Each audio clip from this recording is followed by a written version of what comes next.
अस्सलाम वालेकुम स्टूडेंट्स। तो आज हम जो है स्टार्ट करने वाले हैं, ये है ग्रामर की सीरीज़ स्टार्ट करने वाले हैं, जिसमें ये सीरीज़ जो होती हैं ये 50 डेज़ की मैंने सीरीज़ रखी है। इसमें हम ग्रामर के साथ साथ स्पीकिंग के हवाले से भी इंग्लिश में कुछ रूल्स सीखेंगे। तो डे 1 है। डे 1 में आज हम सीखेंगे basic and important words. Basic and important words में मैंने ये 4 वर्ड्स जो हैं उठाए हैं। पहला है this, that, these, those. This, that, these, those जो हैं, पहले हम समझते हैं ये खुद क्या हैं। ये कहलाते हैं डिमॉन्स्ट्रेटिव्स। डिमॉन्स्ट्रेटिव्स नाम से तो मुश्किल लग रहा है, लेकिन हम डिमॉन्स्ट्रेटिव को जब समझ जाएंगे तब हमें आसान लगेगा। डिमॉन्स्ट्रेटिव जो होते हैं, दे शो और पॉइंट टू पीपल और थिंग। ये जो क्या करते हैं, ये शो करते हैं, इनके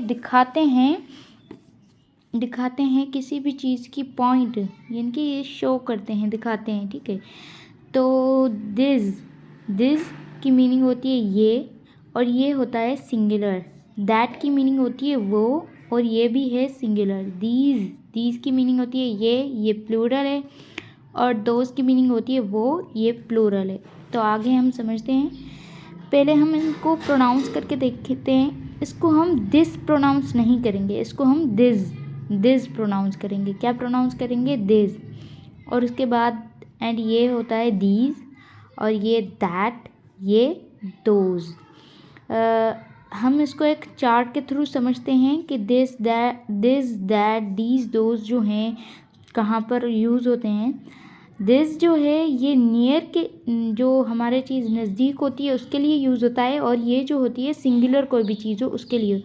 फॉर एग्ज़ाम्पल ये एक पेन है, मैंने ये यहाँ पर रखी है, और ये हमारे जो हाथ के सराउंडिंग एरिया तक होती हैं उनके लिए यूज़ होती हैं। फॉर एग्ज़ाम्पल ये एक पेन है, तो मैं बोलूँगी दिस इज़ अ पेन, ये एक पेन है।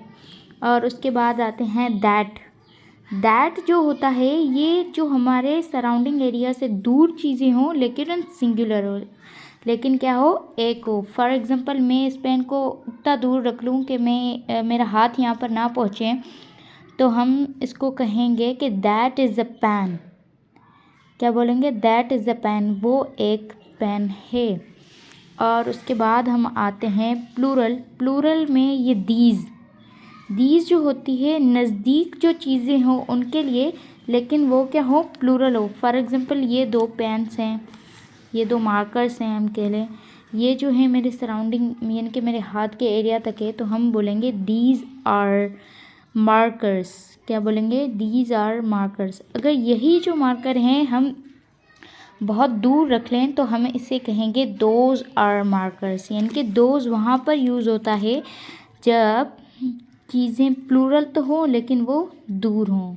उसके बाद आता है, हम स्पीकिंग में अगर देख लें दिस, दैट और दीज, दोज को, तो व्हेन यू इंट्रोड्यूस समवन, जब हम किसी को इंट्रोड्यूस करवाते हैं, फॉर एग्ज़ाम्पल कोई हमारी फ्रेंड वगैरह है, फ्रेंड्स होती हैं, अक्सर हमारी कज़न्स होती हैं, किसी और के साथ हम उन्हें इंट्रोड्यूस करवाते हैं, तभी हम दिस, दैट, दीज, दोज का इस्तेमाल कर सकते हैं। For example this is my friend Komal, ये मेरी फ्रेंड कोमल है। किसी हम दूसरे फ्रेंड से हम अगर इंट्रोड्यूस करवाते हैं, तो अगर 2 हों तो हम यहाँ पर दीज यूज़ करेंगे, these are my friends Zainab and Sasvi. ठीक है, इस तरीके से। और आगे उनके एग्जांपल्स देखते हैं। तो यहाँ पर है दिस इज़ अ पेन, ये एक पेन है, जैसे मैंने आपको इसका एग्जांपल बताया था। दिस इज़ अ गर्ल, ये एक लड़की है। दिस पेन इज़ रेड, ये पेन जो है ये रेड है। यहाँ पर रेड पेन तो नहीं, अगर हमारे पास ये, मेरे पास ये अभी ब्लू पेन मौजूद है, तो हम यहाँ पर ये भी कह सकते हैं दिस पेन इज़ ब्लू। अब देखिए यहाँ पर हेल्पिंग वर्ब जो है दिस का, उसमें चेंजिंग आ रही है, इनके जब हम किसी चीज़ की खासियत भी दिस दैट में बताएंगे, तो पहले दिस पेन, यानी कि उस चीज़, उसके नाउन का नाम आएगा, उसके बाद हेल्पिंग वर्ब, और उसके बाद उसकी खासियत आएगी। और यहाँ पर हम ऐसे भी यूज़ करते हैं आई लाइक दिस, यानी कि आई लाइक दिस, ये सेंटेंस उस जगह पर यूज़ होगा जब हमें उस चीज़ के बारे में पता है, कि हम जो हैं किस चीज़ के बारे में बात कर रहे हैं, हम किसी और से अपनी कोई पसंदीदा चीज़ के बारे में बात कर रहे हैं। फॉर एग्ज़ाम्पल उसको भी पता है हम किसके बारे में बात करें। फॉर एग्ज़ाम्पल हम पेन के बारे में बात करें तो यहाँ पर हम उसका नाम नहीं लेंगे, हम ऐसे कह सकते हैं कि आई लाइक दिस, ये मुझे पसंद है। और उसके बाद आगे आते हैं, दीज आर पेन्स, ये जो हैं ये पेन्स हैं। और यहाँ पर हम यूज़ करेंगे दोज आर गर्ल्स, वो लड़कियाँ हैं। दीज पेन्स आर रेड, ये जो पेन्स हैं ये सारी रेड हैं। आई लाइक दिस, अगर यहाँ पर हम दो चीज़ों के बारे में या दो से ज़्यादा चीज़ों के बारे में बात कर रहे हैं कि ये सब मुझे पसंद है, तो हम यहाँ पर ये कह सकते हैं आई लाइक दिस, ये मुझे पसंद है। उसके बाद ऑन टेलीफोन, जब हम किसी के साथ टेलीफोन पे बात कर रहे हों तो हम वहाँ पर भी ये जो है यूज़ कर सकते हैं। कैसे? जैसे कि hello this is Komal, this is Komal, hello this is Komal, इसे दिस प्रोनाउंस नहीं करना है, दिस प्रोनाउंस करना है, ठीक है। हेलो दिस इज़ कोमल, यानी कि हेलो मैं कोमल बात कर रही हूँ। इज़ दैट अक्सा, क्या आप, हम कहते हैं ना कभी कभी हम नहीं पहचान पाते तो हम कहते हैं कि मैं तो कोमल बात कर रही हूँ लेकिन आप कौन बात कर रहे हैं, या फिर आप अक्सा बात कर रहे हैं। उसके बाद आते हैं आगे हम जो प्रेजेंट, पास्ट और फ्यूचर में जो भी हेल्पिंग वर्ब्स यूज़ होने वाले हैं उनके बारे में बात करेंगे। तो प्रेजेंट में जो हेल्पिंग वर्ब्स ज़्यादातर यूज़ होते हैं ये होते हैं एम, इज़ और आर। ये तीनों जो हेल्पिंग वर्ब जो होते हैं ये प्रेजेंट में यूज़ होते हैं। एग्जाम्पल देख लेते हैं, आई एम हैप्पी, मैं खुश हूँ। शी इज़ गुड, वो अच्छी है। दे आर नॉट गुड, वो अच्छे नहीं हैं। इस तरीके से। और ये जो होते हैं एम सिर्फ़ और सिर्फ आई के साथ यूज़ होता है। इज़ जो होता है जो भी सिंगुलर होते हैं उनके लिए यूज़ होता है। फॉर एग्ज़ाम्पल इज़ शी के साथ, ही के साथ और इट के साथ यूज़ होता है, और कोई भी एक अकेला नाम हो उसके लिए यूज़ होता है, ठीक है। उसके बाद आते हैं हम आर जो होता है प्लूरल चीज़ों के लिए यूज़ होता है, प्लूरल सब्जेक्ट्स के लिए। तो उसमें आता है दे, वी और यू जो है सिंगुलर भी है प्लूरल भी है, तो इसीलिए हम उनके साथ आर यूज़ करेंगे। उसके बाद आता है पास्ट में हम यूज़ करते हैं वॉज एंड वर। एग्जाम्पल देख लेते हैं, आई वॉज विद हिम, मैं उसके साथ था या फिर मैं उसके साथ थी, जिनके पास्ट की बात चल रही है। उसके बाद आते हैं वाज जो यूज़ होता है आई के साथ यूज़ होता है, और जो सिंगुलर थिंग्स है उनके साथ यूज़ होता है, जैसे कि he, she, it. He was with him, she was with him, इस तरीके से, या फिर कोई सिंगुलर नेम हो। और वर यू के साथ यूज़ होता है, और वी के साथ और दे के साथ, या फिर दो नाम के साथ यूज़ हो सकता है। यहाँ पर फॉर एग्ज़ाम्पल हम यहाँ पर कह लें यू वर देयर, आप वहाँ नहीं थे, यहाँ पर हम यू लगा लेते हैं। यू वर देयर, आप वहाँ नहीं थे। और उसके बाद आते हैं फ्यूचर में विल बी और शैल बी यूज़ होता है।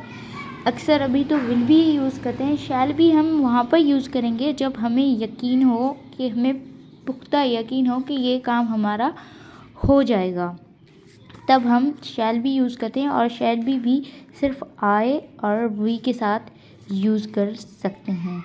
और विल भी जो होता है ही, शी, दे, यू, इनके साथ यूज़ होता है। For example they will be there, वो वहाँ पे होंगे, या फिर शी विल बी देयर, वो वहाँ पे होगी। ही विल बी देयर, वो वहाँ पे होगा, इस तरीके से। और जो है आई और वी के साथ देखते हैं, आई शैल बी हेयर, मैं यहीं होंगी, यहाँ पर वी शैल बी हेयर, हम यहाँ पर होएंगे।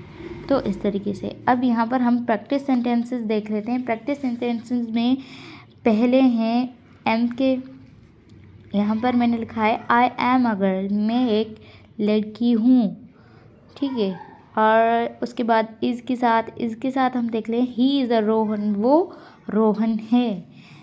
माई फ्रेंड आर देयर। यहाँ पर माई फ्रेंड नहीं आएगा, यहाँ पर प्लूरल है तो यहाँ पर आएगा my friends. My friends are there, मेरे दोस्त यहाँ हैं। मौजूदा वक्त की बात हो रही है ना। उसके बाद आएंगे पास्ट। पास्ट में होगा शी वॉज हेयर, वो यहाँ पे थी। क्या? वो यहाँ पे थी। उसके बाद है देयर का, ये होता है वर्ब के साथ। यू वर देयर, क्या आप यहाँ पे थी, या क्या आप यहाँ पे थे। और उसके बाद है यू वर सैड, आप उदास थी या आप उदास थे। ठीक है, पास्ट की बात हो रही है। उसके बाद आते हैं फ्यूचर में। फ्यूचर में आई शैल बी डॉक्टर, मैं एक डॉक्टर बनूंगी।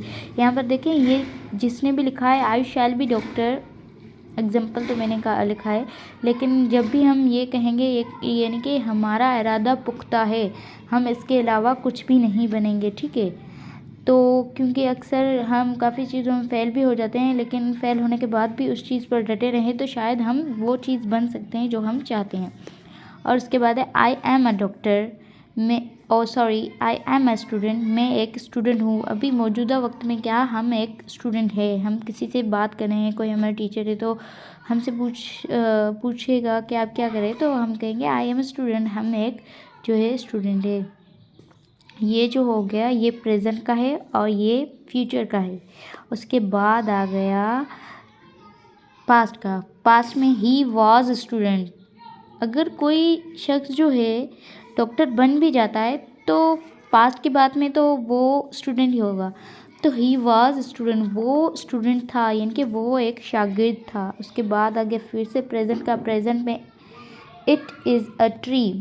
इट जब है, इट वहाँ पर यूज़ होता है जो जानवरों के लिए और पेड़ों के लिए, और जो चीज़ें जो होती हैं नॉन लिविंग होती है, इट वहाँ पर भी यूज़ होता है। फॉर एग्जाम्पल यहाँ पर हमने ट्री के साथ यूज़ किया है, तो ट्री में हम कहेंगे इट इज़ अ ट्री, वो एक दरख्त है। या फिर इट इज़ अ काऊ, वो एक गाय है। तो थैंक यू, कल मिलेंगे डे 2 के साथ। तो कल भी हम जो है basic and important words meaning ही सीखेंगे।